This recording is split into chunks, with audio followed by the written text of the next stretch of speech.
নমস্কাৰ ছাত্ৰ ছাত্ৰীসকল মই জাহ্নবী দাস আজি তোমালোকৰ বিজ্ঞান বিষয়ৰ নৱম অধ্যায় মাটি পাত্ৰীৰ বিষয়ে আলোচনা কৰিম আজি আমি এই পাত্ৰীত অন্তৰ্ভুক্ত হৈ থকা প্ৰশ্নসমূহৰ বিষয়ে আলোচনা কৰিম আহা ছাত্ৰ ছাত্ৰীসকল আমি শিকিবলৈ লওঁ এই পাত্ৰীতনো কি প্ৰশ্ন তোমালোকৰ কাৰণে দিয়া হৈছে প্ৰথম প্ৰশ্ন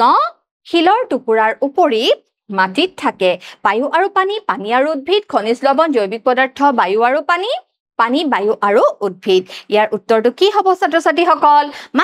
মাটি হৈছে এক অমূল্য প্ৰাকৃতিক সম্পদ গতিকে এই প্ৰাকৃতিক সম্পদত কি থাকে জানানে খনিজ লৱণ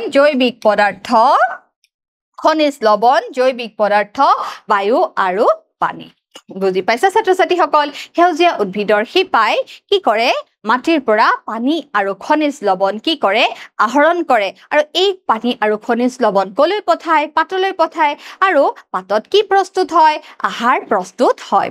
আৰু সেই আহাৰ উদ্ভিদজোপাৰ বিভিন্ন অংশলৈ কি কৰে গতি কৰে হয় নে নহয় ছাত্ৰ ছাত্ৰীসকল চোৱা ইয়াৰ পিছৰ প্ৰশ্ন পানী ধাৰণ ক্ষমতা সৰ্বাধিক হ'ল বালিচহীয়া মাটিৰ আলতীয়া মাটিৰ দুমুজা মাটিৰ বালি আৰু জৈৱিক সাৰ থকা মাটিৰ এতিয়া পানী ধাৰণ ক্ষমতা কি হয় মাটিৰ প্ৰকাৰৰ ওপৰত নিৰ্ভৰ কৰে মাটিৰ প্ৰকাৰ অনুযায়ী পানী ধাৰণ ক্ষমতাও কি হয় জানানে বেলেগ হয় এতিয়া বালিচহীয়া মাটিৰ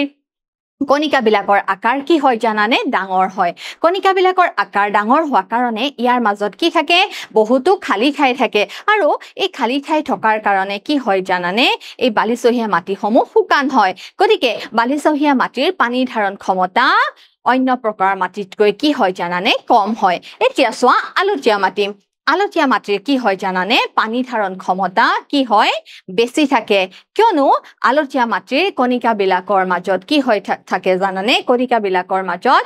আকৰ্ষণ বা বান্ধ কি হৈ থাকে টানকৈ থাকে বুজি পাইছানে ছাত্ৰ ছাত্ৰীসকল গতিকে কণিকাবিলাকৰ মাজত যিহেতু কম খালী ঠাই থাকে গতিকে ই কি কৰিব পাৰে পানীসমূহ ধৰি ৰাখিব পাৰে আৰু এই আলতীয়া মাটি বিভিন্ন শস্য ঘেঁহু ধান শস্য বুট মাহ আদি শস্যৰ কাৰণে বহুতো উপযোগী আৰু মাটিৰ পাত্ৰ পুতলা আদি বনাবলৈ কি কৰা হয় আলতীয়া মাটিৰ ব্যৱহাৰ কৰা হয় গতিকে পানী ধাৰণ ক্ষমতা সৰ্বাধিক ক'ত হ'ব জানানে ছাত্ৰ ছাত্ৰীসকল আলতীয়া মাটিত হ'ব আকৌ দুমুজা মাটিৰো কি হয় জানানে উদ্ভিদৰ বৃদ্ধিৰ বাবে উপযুক্ত হয় কাৰণ উদ্ভিদৰ বৃদ্ধিৰ বাবে যিমানখিনি পানীৰ প্ৰয়োজন সেইখিনি পানী কিহে ধৰি ৰাখিব পাৰে দুমুজা মাটিয়ে ধৰি ৰাখিব পাৰে বুজি পাইছা ছাত্ৰ ছাত্ৰীসকল পানী ধাৰণ ক্ষমতা সৰ্বাধিক হ'ল আলতীয়া মাটিত পিছৰ প্ৰশ্ন চোৱা স্তম্ভ 1ৰ লগত স্তম্ভ 2 মিলোৱা জীৱৰ বাসস্থান হ'ল মাটিৰ উপৰিভাগ বালিচহীয়া মাটি মাটিৰ মধ্যতৰফ আলতীয়া মাটি আৰু স্তম্ভ 2 দিয়া আছে ডাঙৰ কণিকা সকলো প্ৰকাৰৰ মাটি ডাঠ ৰঙৰ সৰু কণিকা আৰু টানকৈ বন্ধা কম পৰিমাণৰ হিউমাছ এতিয়া আমি এটাকৈ চাওঁ আহাম চোৱা জীৱৰ বাসস্থান হ'ল কি হ'ব ছাত্ৰ ছাত্ৰীসকল জীৱৰ বাসস্থান হ'ল সকলো প্ৰকাৰৰ মাটিতে কি কৰিব পাৰে জীৱই বসবাস কৰিব পাৰে ইয়াৰ পিছত চোৱা মাটিৰ উপৰিভাগ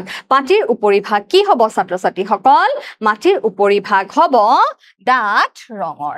দেখা পাইছা ছাত্ৰ ছাত্ৰীসকল মাটিৰ উপৰিভাগ হ'ব ডাঠ ৰঙৰ বালিচহীয়া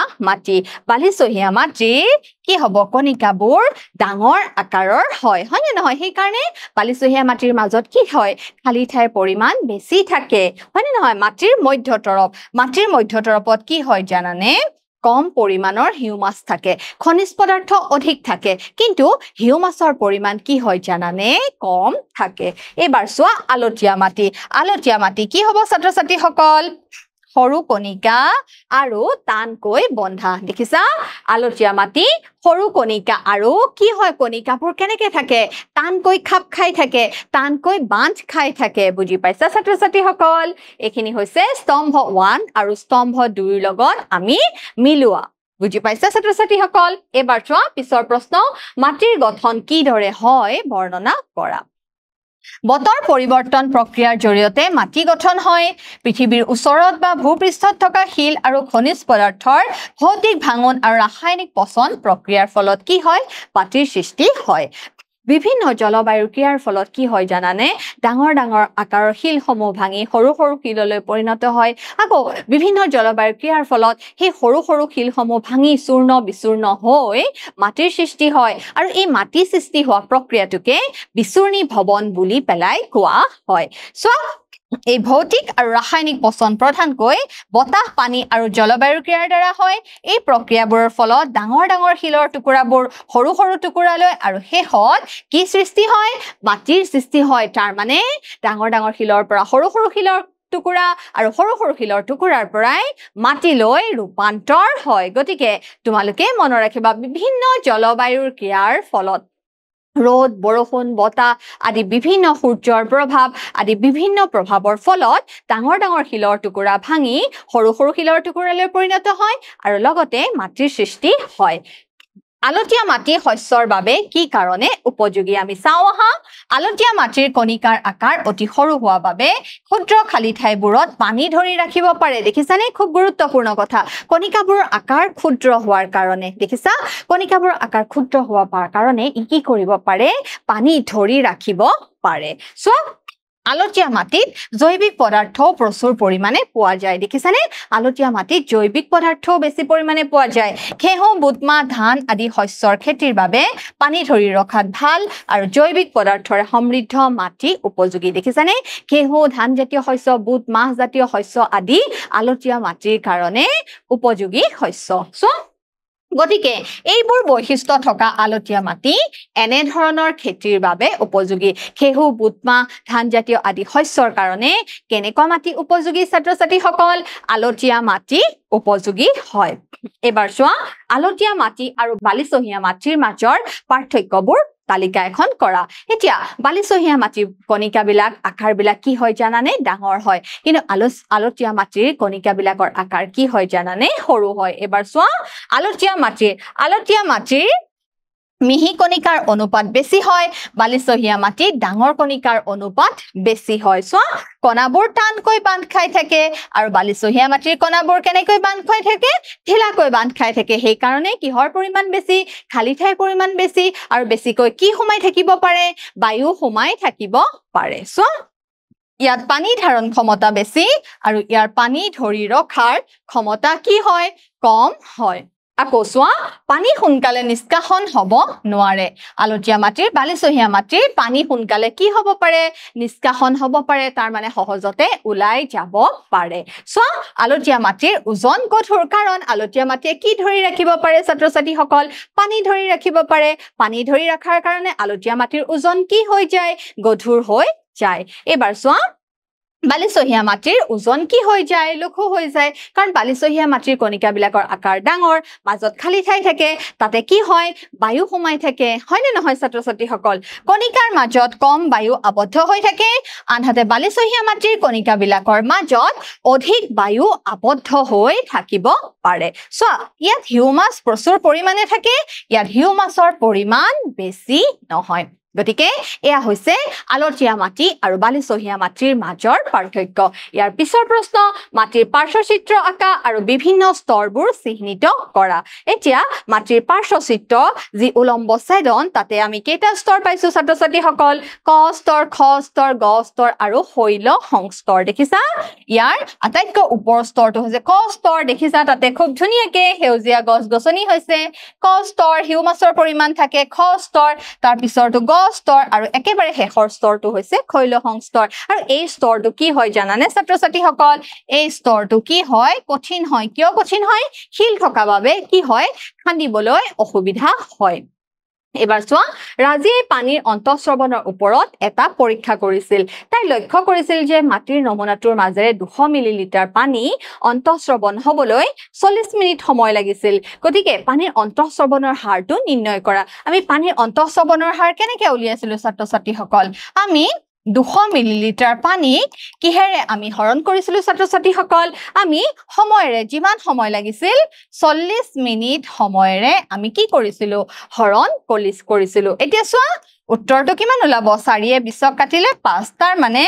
5 মিলিলিটাৰ পানীৰ অন্তঃস্ৰৱণৰ হাৰ হ'ব 5 মিলিলিটাৰ প্ৰতি মিনিট দেখিছানে 5 মিলিলিটাৰ প্ৰতি মিনিট দেখিছা ছাত্ৰ ছাত্ৰীসকল 200 মিলিলিটাৰ 40 মিনিট দেখিছা 5 মিলিলিটাৰ কি হ'ব প্ৰতি মিনিট এটো হ'ব 200 আৰু এটো হ'ব 40 মিনিট দেখিছানে আনসাৰটো কিমান হ'ব তোমালোকৰ 5 মিলিলিটাৰ প্ৰতি মিনিট এবাৰ চোৱা মাটিৰ প্ৰদূষণ আৰু মাটিৰ খহনীয়া কিদৰে ৰোধ কৰিব পাৰি মাটিৰ খহনীয়া আমি কেনেদৰে ৰোধ কৰিম মাটিৰ খহনীয়া ৰোধ কৰিবলৈ হলে আমি কি কৰিব লাগিব আমি সেউজীয়া গছ-গছনি ৰোপণ কৰিব লাগিব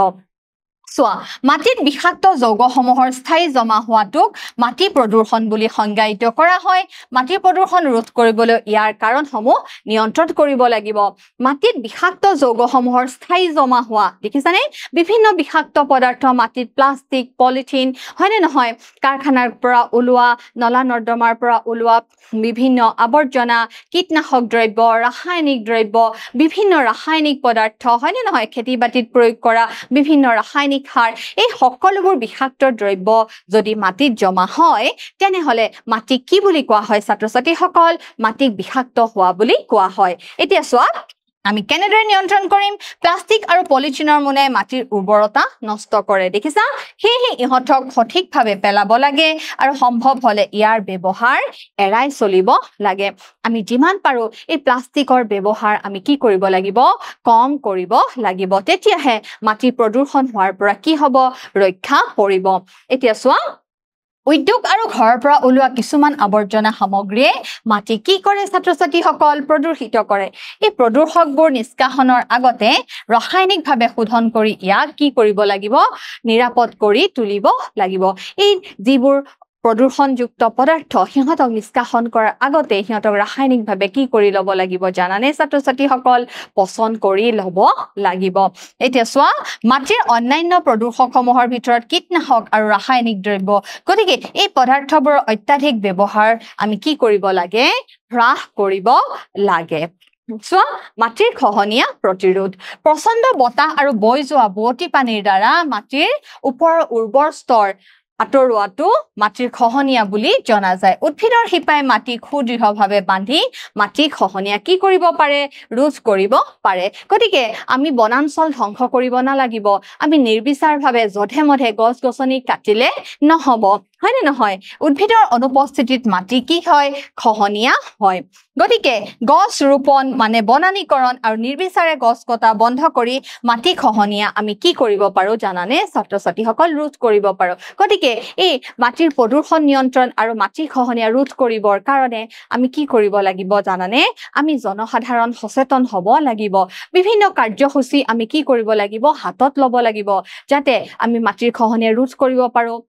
বনাঞ্চল ধ্বংস ৰোধ কৰিব পাৰো সেউজীয়া গছ-গছনি আমি ৰোপণ কৰো তেতিয়াহে আমাৰ কি হ'ব জানানে মাটিৰ প্ৰদূষণ হোৱাৰ পৰা মুক্ত হৈ পৰিব তলত দিয়া শব্দ শৃংখলটো উল্লেখিত ইংগিতৰ সহায়ত সমাধান কৰা 1 নম্বৰ থিয়কৈ ডাঙৰ আৰু মিহি কণিকাৰ পৰিমাণ প্ৰায় সমান থকা মাটিৰ প্ৰকাৰটো ডাঙৰ আৰু মিহি কণিকাৰ পৰিমাণ প্ৰায় সমান থকা মাটিৰ প্ৰকাৰটো কি হ'ব জানানে ছাত্ৰ-ছাত্ৰীসকল প্ৰকাৰটো হ'ব দুমোজা মাটি তোমালোকে মনত ৰাখিবা দুমোজা মাটি দেখিছা ডাঙৰ আৰু মিহি কণিকাৰ পৰিমাণ প্ৰায় সমানকে থকা মাটিৰ প্ৰকাৰটো দুমোজা মাটি মাটিৰ আটাইতকৈ ওপৰৰ ভৰটোৰ এটা বৈশিষ্ট্য 3 নম্বৰ মাটিৰ আটাইতকৈ ওপৰৰ ভৰটোৰ এটা বৈশিষ্ট্য হ'ব জানানে কোমল দেখা পাইছা ছাত্ৰ-ছাত্ৰীসকল দুমোজা মাটিত বালি বোকাৰ বাহিৰেও থকা আনবিধ উপাদান 5 নম্বৰ থিয়কৈ হ'ব কি হ'ব জানানে পলস কি হ'ব ছাত্ৰ-ছাত্ৰীসকল পলস এতিয়া চোৱা পথালিকৈ মাটিত থকা পচন পদাৰ্থ কি বুলি কোৱা হয় হিউমাছ বুলি কোৱা হয় দেখিছানে পথালিকৈ 2 নম্বৰ হিউমাছ বুলি কোৱা হয় কম পৰিমাণৰ হিউমাছ আৰু অধিক পৰিমাণৰ খনিজ পদাৰ্থ থকা মাটিৰ তৰপটোক কি বুলি কোৱা হয় ছাত্ৰ-ছাত্ৰীসকল কম পৰিমাণৰ হিউমাছ আৰু অধিক পৰিমাণৰ খনিজ পদাৰ্থ থকা মাটি কি বুলি তৰপটোক কি বুলি কোৱা হয় মধ্য তৰপ বুলি কোৱা হয় হয়নে নহয় হিউমাছ আৰু জি কণিকাৰ মিশ্ৰণক মাটি বুলি কোৱা হয় কি হ'ব জানানে 6 নম্বৰ হ'ব শিল